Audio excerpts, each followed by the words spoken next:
Yeah, yeah, yeah. Yeah, yeah. My name is Neema Lungangira. I'm from Tanzania, which is in East Africa. I'm a local content expert and supply chain specialist with over 10 years entrepreneurship experience. I'm also an author of a book titled Supplier Development in Local Content. I currently work at the Ministry of Energy and Minerals in Tanzania, and I'm responsible for local content. In addition to that, I consider myself to be a change agent in this local content space in Tanzania.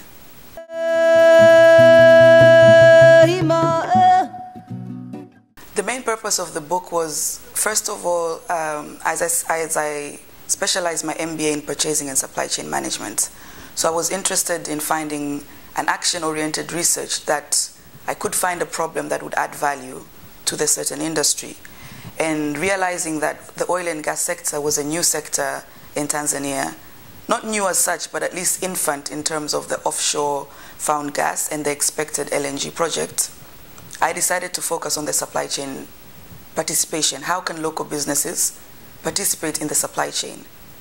And in doing so, I came to realize that there were so many different challenges, but all of those challenges, when you drill down further, they were all due to the result of the local businesses either not being ready to participate in the industry or lacking the industry knowledge and expertise, or different kinds of reasons, but all leading to the fact that the local business community was not geared to participate in this industry.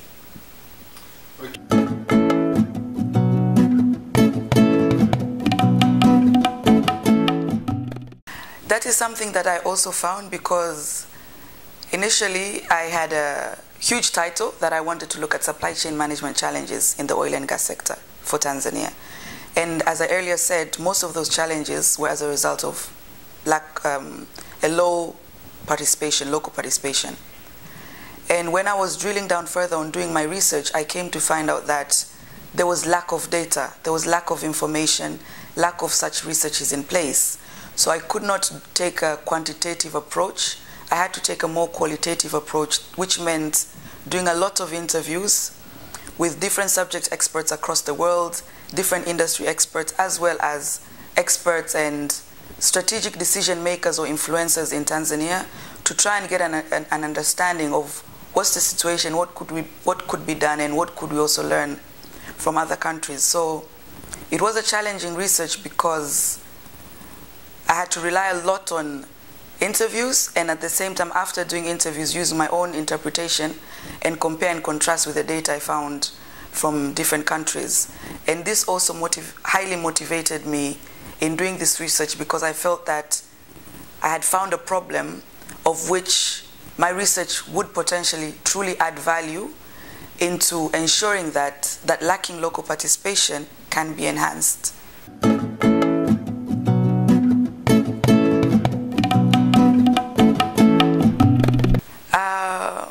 Again, because even for me to be able to produce such a high quality work, which was recommended to be published into a book by both my MBA thesis jurors and local content subject global experts, I felt that I would not have got there, I would not have been able to produce such quality piece of work had the people that I had interviewed not taken the initiative to support my cause, to provide me with information, to provide me with guidance. So there I was with a recommendation that my thesis was to be a book, and all I wanted was my thesis to be the best in class. So I told myself that what better way for me to also contribute to the industry knowledge development, not only in Tanzania but also in other African countries facing the similar challenges Tanzania is facing. Because in my research, a lot of people did not understand the local content concepts, did not also understand the sheer value that can be contributed to the economy if we have an enhanced local business participation. So I felt that when you're a change agent, you can't make the change on your own. But if you disseminate your information strategically and you get the buy-in from those people, and those people subsequently share your information with other people, and you create a chain of knowledge hence a multiplier effect of knowledge, and the drive towards pushing for local participation becomes so much stronger.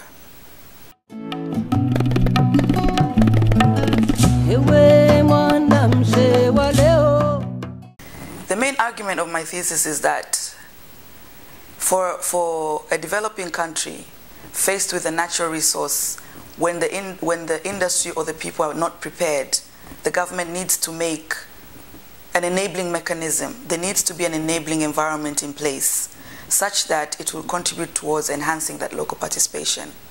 And the subject of local content has got two main aspects, among others, but one of them is participation through employment of the local nationals and participation of businesses.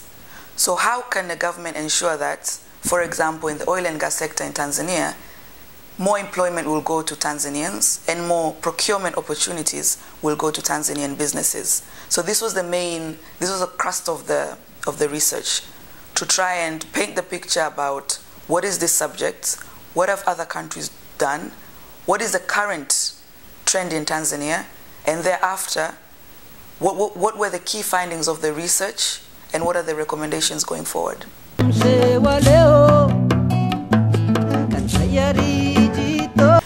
I think the entire Eastern African countries that you've just mentioned, Tanzania, Kenya, Uganda, and Mozambique, have all found themselves to be a booming oil and gas nation, frontier market, when we were all not prepared. But all governments have made a lot of effort and strategic efforts and commitment into ensuring that whilst they're ongoing with the project preparations, they also focus on how are they going to ensure that the local nationals get to participate, because these governments have learned from other countries that is one of the key ways of retaining the most value in the country and having a bigger contribution to the economy. So you will find in Uganda they're also talking about local participation.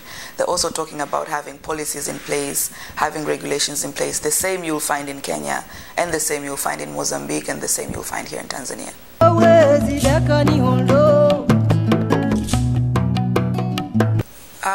I believe that with the trend and with, of course, capitalism, a lot of local businesses, the local private sector, considers themselves that as a key contributor first to the development of the economy. And they're seeing that they need to participate significantly in these key industries, including the extractive industry. And of course, as I mentioned earlier, we have found ourselves with this opportunity when we were not as prepared perhaps as we should be. And it's understandable, because you only prepare yourself when you know there is something. You don't prepare yourself when there is nothing, then that will also be loss of value in itself. But ever since, like for the example of Tanzania, ever since that we've known that we're going to have an LNG project, there's been a huge interest from the local private sector on ensuring that they participate. And there's a lot of different initiatives going on. And just a quick example, for example, the oil and gas sector in Tanzania and in many other countries, you may find that 60 to 70% of their spend is on procurement of goods and services. So just imagine if it's $1 million, just say for example, and you get 60 to 70% of that being retained in a country's economy on a monthly basis or on an annual basis. So you can imagine the significant impact that would have and the multiplier effect that would create in itself. Therefore, it is of great strategic importance. So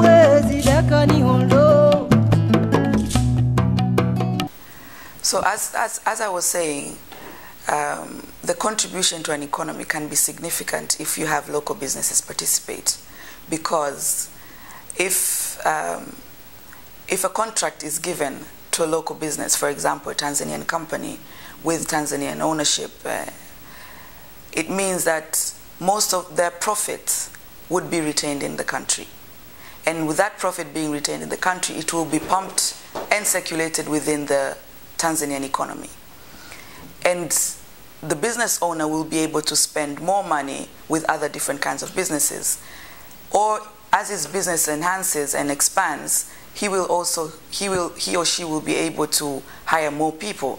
So you find that it creates a massive multiplier effect in itself. That's why you find different countries are shifting towards the importance of, they're not just focusing on the value in terms of monitoring, in terms of the profit sharing value, but they're also shifting and also focusing in enhancing local participation, in particular in country retained value. Because this is what will contribute, will create a significant contribution to the economy, to the economic development. Moment Tanzania is at a very early stage. Currently we have about 55.5 TCF, which is trillion cubic feet of offshore gas, and with that there is going to be an LNG project. However, the final investment decision hasn't been made yet, and as most people would understand, gas production, or until we get the first LNG, it has a very long lead time as opposed to oil. Therefore, we still have a good number of years ahead prior to being able to sell the first gas. But if you all keep your ears and eyes open, I'm sure as the developments of this project go on, it will be communicated and also found in the different medias.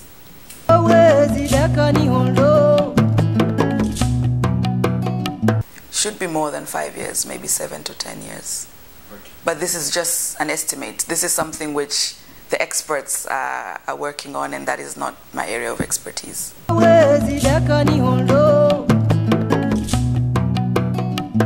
To be honest, I don't have an exact idea, but an estimation that has been constantly mentioned is going to be in a magnitude of billions of dollars. So if we talk about billions of dollars, and if a country like Tanzania can retain even a fraction of that, even the least percentage of that to circulate within the economy, there should be a massive economic boom.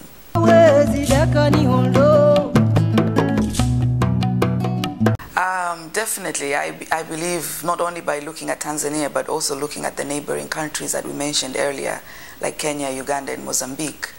The government has seen the urgent need of ensuring that it has a proper regulatory framework in place, and the different governments are working towards that. For example, just for our case in Tanzania, in this year alone of 2015, we have managed to have our local content policy passed, which is the policy which I am currently responsible for in terms of my day-to-day responsibilities. We've had the new petroleum policy in place, among other policies. And in addition to that, we've also had the Petroleum Act enacted. This was just earlier this month. And all of this is towards ensuring that we have that regulatory framework in place that will go towards ensuring that the country benefits from these resources.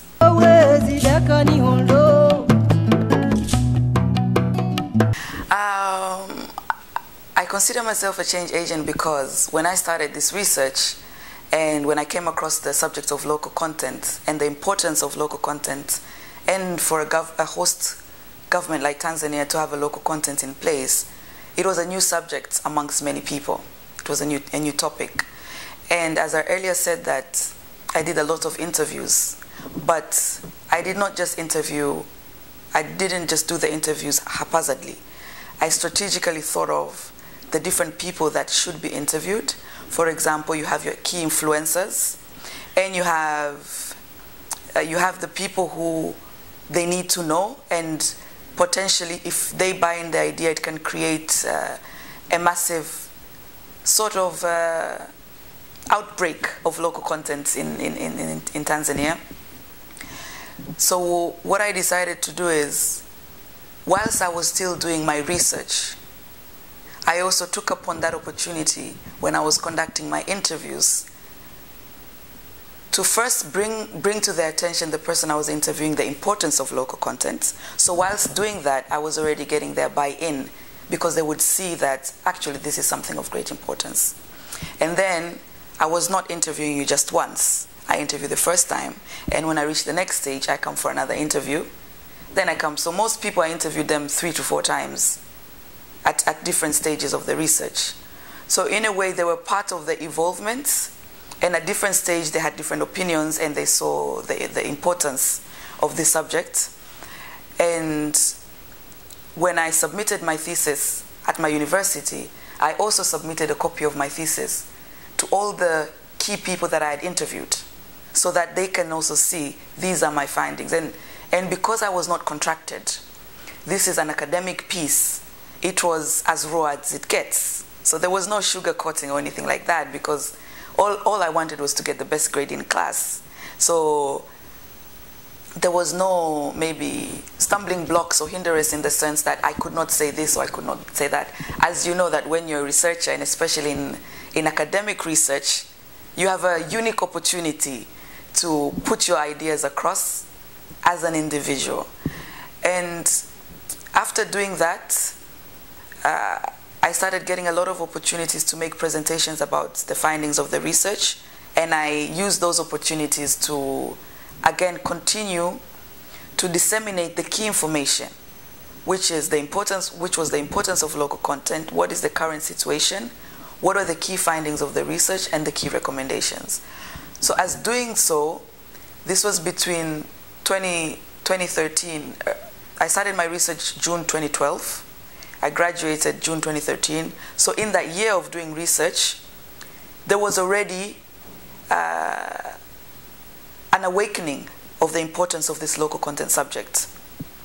And between 2013 to when my book was launched, between July 2013 to when my book was launched in April 2014, I participated in doing a lot of presentations, a lot of workshops.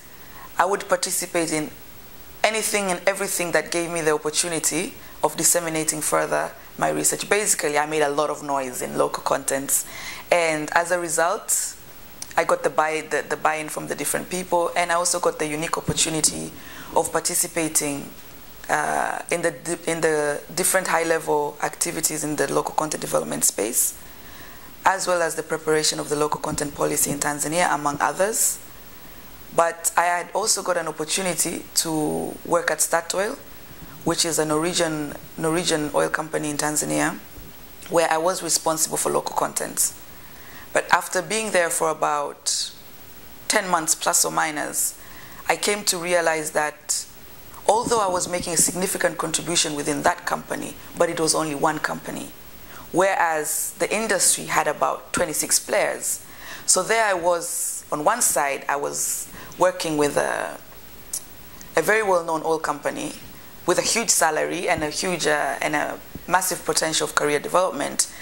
But the change agent in me was seeing that to push this agenda strategically and to contribute to the massive participation that I was so passionate about, I felt that I would be best placed if I push this agenda from government side.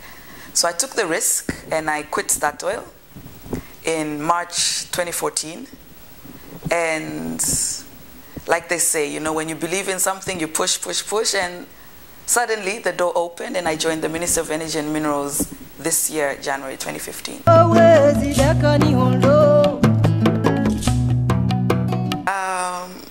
In my experience, what I've learned and my biggest takeaway is that when you find an idea that you believe in and you're passionate about, you should pursue that idea. And whatever stumbling block that you get across the way should not be a hindrance, but rather should be a motivator in ensuring that you do get to achieve what you aspire to. For example, like myself, when I first told my professor that this was a topic I wanted to research on, he told me that it was impossible because it was such a massive topic. I'm not going to be able to get all the information, and I'm risking myself. But I told myself that sometimes you need to strive on such challenges. And I wanted to do a research which was unique, which would contribute to that impact, and I should be able to find a question that would really contribute to solutions towards that problem.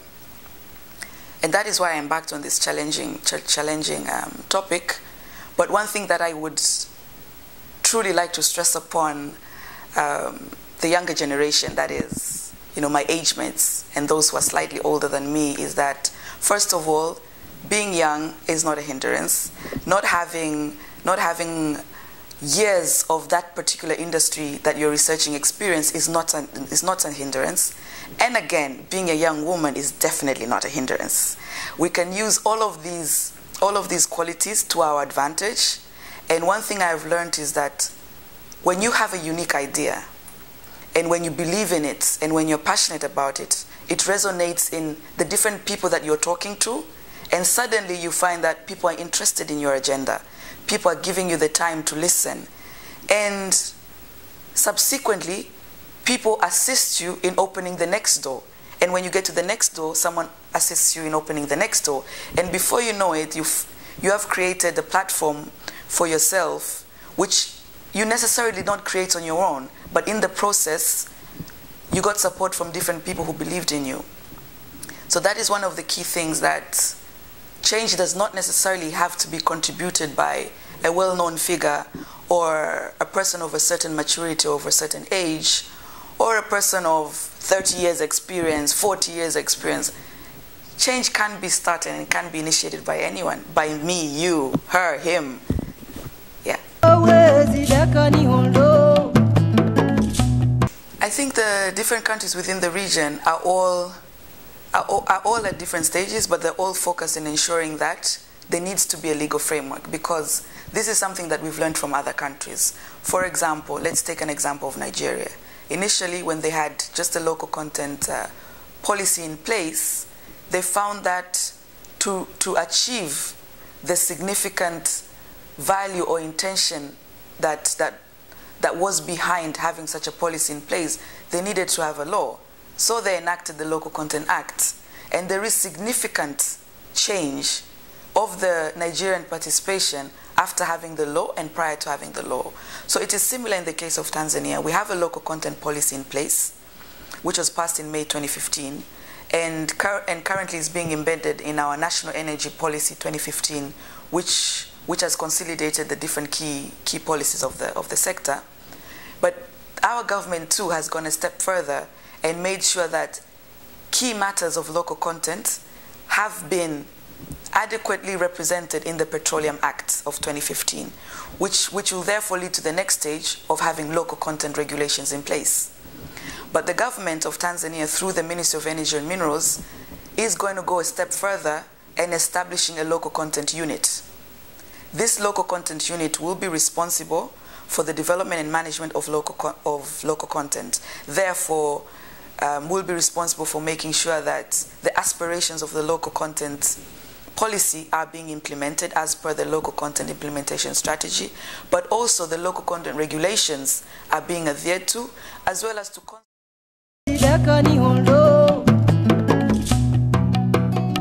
So like I was saying, that the government of Tanzania, through the Ministry of Energy and Minerals, will be establishing a local content unit. This will be a special unit that will be responsible for local content development and management. Therefore, it will be responsible for ensuring that the local content policy's ambition or aspirations are being implemented as per the local content implementation strategy, as well as looking after the local content regulations that they're being adhered to, and having the day-to-day constant follow-up on local content development and management, but also making sure that it develops in a progressive way, something that needs to be time-bound, and at each stage you need to reevaluate, you need to revisit, so that it cannot be static, but it needs to develop as the competence and capacity is developing. That too needs to develop hand in hand. So I feel that for the sake of Tanzania and in particular the efforts that are being made by our governments, are all showing that the government is committed to ensure that there is an enhanced local participation. And of course, this is something that has to be done in a collaborative and cooperative way.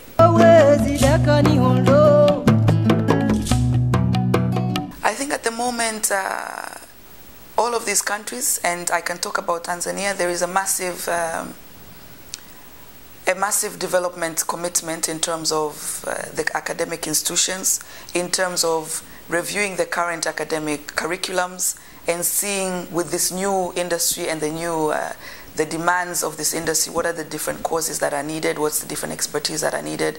And you will find in the last few years that most of the academic institutions in Tanzania are all introducing, for example, oil and gas related courses, are getting into partnerships with overseas universities, not only from Europe but also from Africa.